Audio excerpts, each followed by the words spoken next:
ನಗರದ ಕಾಮಾಕ್ಷಿ ಬೀದಿ ಗಣಪತಿ ದೇವಸ್ಥಾನದಲ್ಲಿ ಡಿಸಿಎಂ ಡಿಕೆ ಶಿವಕುಮಾರ್ ಹುಟ್ಟುಹಬ್ಬವನ್ನು ಅದ್ದೂರಿಯಾಗಿ ಆಚರಿಸಲಾಯಿತು. ಅಖಿಲ ಕರ್ನಾಟಕ ಡಿಕೆ ಶಿವಕುಮಾರ್ ಅಭಿಮಾನಿ ಬಳಗದ ಜಿಲ್ಲಾಧ್ಯಕ್ಷ ಮೋಹನ್ ಮಾತನಾಡಿ, ಡಿಕೆ ಶಿವಕುಮಾರ್ ರಾಜ್ಯ ಕಂಡ ಉತ್ತಮ ನಾಯಕನಾಗಿದ್ದು ಅವರಿಗೆ ಸಿಎಂ ಸ್ಥಾನ ಸಿಗಬೇಕು.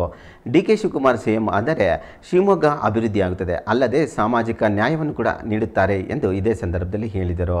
ಇನ್ನು ದೇವರಿಗೆ ವಿಶೇಷ ಪೂಜೆ ನಡೆಸಲಾಯಿತು. ಇನ್ನು ಈಡುಗಾಯಿ ಸೇರಿದಂತೆ ವಿಶೇಷ ಪೂಜೆ ಸಂದರ್ಭದಲ್ಲಿ ಪ್ರಸಾದ ವಿತರಣೆ ಕೂಡ ನಡೆಯಿತು.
चिंत्यं तीक्ष्णदंस्तं त्रिनेत्रं बृहदुत्तरमशेषं भूतिराजं रोहि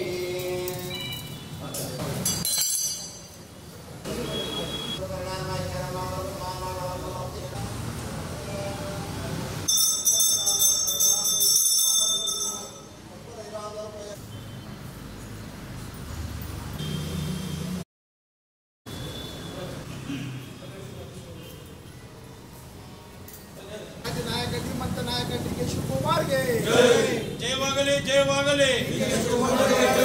ಮುಂದಿನ ಮುಖ್ಯಮಂತ್ರಿ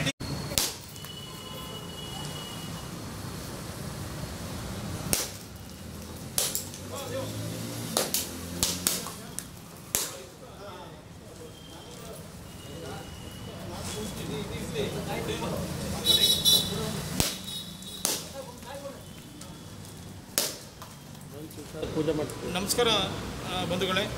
ಇವತ್ತು ಸನ್ಮಾನ್ಯ ಶ್ರೀ ಏನು ಕನಕಪುರದ ನಾಯಕ, ಜನಮೆಚ್ಚಿದ ನಾಯಕ, ಕನಕಪುರ ಬಂಡೆ ಮತ್ತು ಮುಂದಿನ ಮುಖ್ಯಮಂತ್ರಿ ಅಂತ ಕರೀತಾ ಇದ್ದಾರೆ. ಇವತ್ತು ಡಿಕೆ ಶಿವಕುಮಾರ್ 64ನೇ ಹುಟ್ಟುಹಬ್ಬನ ಇವತ್ತು ಸಂಭ್ರಮ ಆಚರಣೆ ಶಿವಮೊಗ್ಗ ಜಿಲ್ಲೆ ಡಿಕೆ ಶಿವಕುಮಾರ್ ಅಭಿಮಾನಿ, ಅಖಿಲ ಕರ್ನಾಟಕ ಡಿಕೆ ಶಿವಕುಮಾರ್ ಅಭಿಮಾನಿ ಬಳಗದಿಂದ ಆಚರಿಸ್ತಾ ಇದ್ವಿ. ನಮ್ಮ ಸಂಘ 2001ರಲ್ಲಿ ಸ್ಥಾಪನೆಯಾಗಿ ಇಲ್ಲಿವರೆಗೂ ಜನಪರ ಕಾರ್ಯಕ್ರಮಗಳನ್ನು ಮಾಡಿಕೊಳ್ತಾ ಬರ್ತಾ ಇದ್ದೀವಿ. ಈ ದಿನ ಸನ್ಮಾನ್ಯ ಡಿಕೆ ಶಿವಕುಮಾರ್ 64ನೇ ಹುಟ್ಟುಹಬ್ಬದ ಪ್ರಯುಕ್ತ ಸರ್ವಸಿದ್ಧಿ ವಿನಾಯಕ ದೇವಾಲಯ ಸಮಿತಿಯಲ್ಲಿ ಆ ಸಮಿತಿಯ ಅಧ್ಯಕ್ಷರಾದಂಥ ಎನ್ ಉಮಾಪತಿಯವರು ಮತ್ತು ಕಾಂಗ್ರೆಸ್ನ ಪ್ರಧಾನ ಇವರು ನಮ್ಮ ದೇವೇಂದ್ರಪ್ಪನವರು ಮತ್ತು ಸಿದ್ದಪ್ಪನವರು, ಚಲವಾದಿ ಮಹಾಸಭಾದ ಅಧ್ಯಕ್ಷರಾದ ಸಿದ್ದಪ್ಪನವರು, ನಮ್ಮ ಸಂಘದ ಪ್ರಧಾನ ಕಾರ್ಯದರ್ಶಿ ಗಣೇಶ್ ಅವರು ಮತ್ತು ನಮ್ಮ ಆತ್ಮೀಯರು ಎಲ್ಲರೂ ಇಲ್ಲೆಲ್ಲ ಸೇರಿಕೊಂಡು ಇವತ್ತು ಒಂದು ಗಣಪತಿ ದೇವಸ್ಥಾನದಲ್ಲಿ ಅಭಿಷೇಕ, ರುದ್ರಾಭಿಷೇಕ, ಅಮ್ಮನವ್ರಿಗೆ ಅಭಿಷೇಕ, ಗಣಪತಿಗೆ ಅರ್ಚನೆ ಮತ್ತು ಅಭಿಷೇಕ ಪೂಜಾದಿಗಳನ್ನೆಲ್ಲ ಇಟ್ಕೊಂಡಿದ್ದೀವಿ. ಅವರು ಮುಖ್ಯಮಂತ್ರಿ ಆಗಲಿ ಅಂತ ಕೂಡ ಇವತ್ತು ಒಂದು ಗಣಹೋಮ ಕೂಡ ಇದು ಮಾಡಿದ್ದೀವಿ.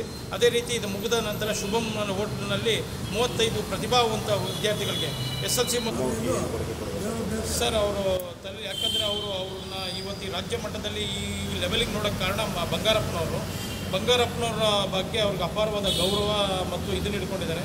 ಶಿವಮೊಗ್ಗ ಜಿಲ್ಲೆ ಮೇಲೆ ಅಪಾರವಾದ ಅವ್ರಿಗೆ ನಂಬಿಕೆ ಇದೆ, ಪ್ರೀತಿ ಇದೆ. ಅವರು ಗುರುಗಳು ಕೊಟ್ಟಂಥ ಕೊಡುಗೆ, ಅವ್ರು ಕೊಟ್ಟಂಥ ಇದನ್ನು ತೀರಿಸಬೇಕು ಅಂದಾಗ ಶಿವಮೊಗ್ಗಕ್ಕೆ ಅಪಾರವಾದ ಕೊಡುಗೆ ಕೊಡಬೇಕಂತ ಅವ್ರ ಮನಸ್ಸಲ್ಲಿದೆ ಸರ್. ಸಿದ್ದರಾಮಯ್ಯ ಆದಮೇಲೆ ಎಷ್ಟು ವರ್ಷ ಅವಧಿ